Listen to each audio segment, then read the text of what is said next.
From experienced professionals to first-year students, researchers face a wide range of unique challenges in fieldwork. The specifics vary from place to place and from person to person, but minoritized groups often feel those effects multiplied in relation to their identity. LGBTQ+ fieldworkers may face challenges specific to this identity, as well as compounding challenges tied to characteristics such as mental health, neurodivergence, and race.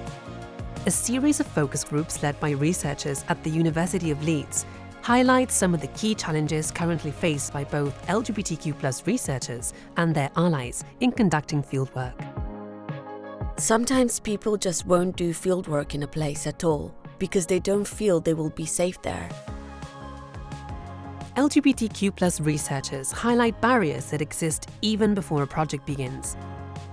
Without clear and accessible support mechanisms, potential applicants may choose to avoid projects where they would feel unsafe in the field.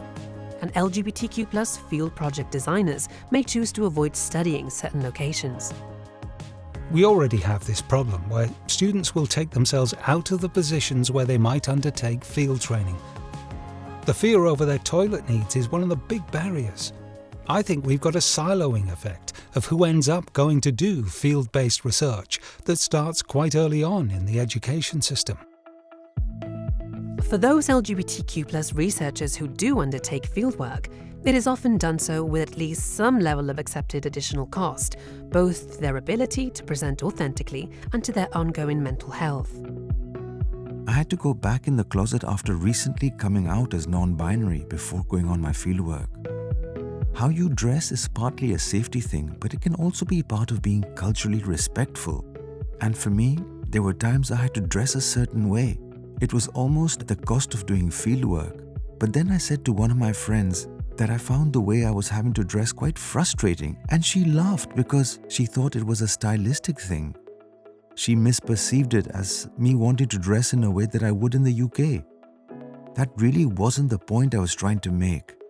But I think that she just didn't take that seriously as a concern I would have.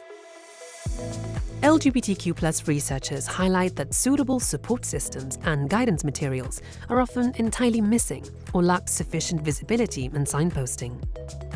Insufficient policy and guidance place an informal case-by-case responsibility for decision-making onto individuals and small teams who rarely have the expertise or time to do so. Likewise, the default academic support systems of supervisors and research groups frequently feel unsafe as forums for raising necessary conversations. The lack of visible representation or allyship suggests to researchers that their concerns will not be met with sufficient awareness or understanding of issues. I have one supervisor who constantly misgenders me, and it's so tiring because I said it in so many different formats, and I have asked other people to tell him.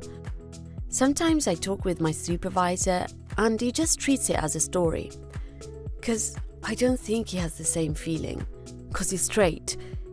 He never has had a similar experience with me. And I think he doesn't have any ideas of how to change the situation or give me some help or support because he has never experienced this situation before. Not feeling safe enough to disclose your identity can increase feelings of isolation, along with constant emotional labor of hiding that identity. LGBTQ+ researchers highlight the pressures of passing and code switching during fieldwork. You're not going to do your best work when you're using an amount of energy, sometimes a lot of energy, to keep yourself safe by not behaving a certain way. It's exhausting.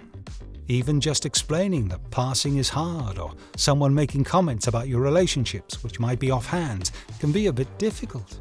It's illegal for me to exist in this country. I have to be really careful how I present and with what I say.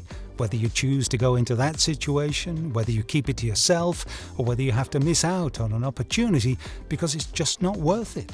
In isolation, or when you have to adjust your behaviour for a short period of time, people see and think that this thing was just that. When it happens your whole life and repeatedly, it's no longer an individual thing. That's very difficult for people to recognise. The disproportionate negative impacts of inadequately supported fieldwork can frequently extend beyond the planning and conducting of research, especially when working with external partners and organizations that lack LGBTQ+ inclusive culture and policies. I think I just repressed a little bit while I was doing fieldwork, and when I got back, I was like, oh, what's going on? I finished all of my fieldwork, but I still can't be out now. I'm always conscious, like, oh, I need to remove my pronouns from my email, or if I wanted to do a collaboration with a friend about the dynamics of field experiences. But obviously, I can't put my name on a paper that details my experience of being non-binary working in this country because I might not be let in, or I might lose collaborators. LGBTQ+ field researchers face a wide variety of challenges. In the next video, we'll explore inclusive change. How can we drive positive change for LGBTQ+ field researchers?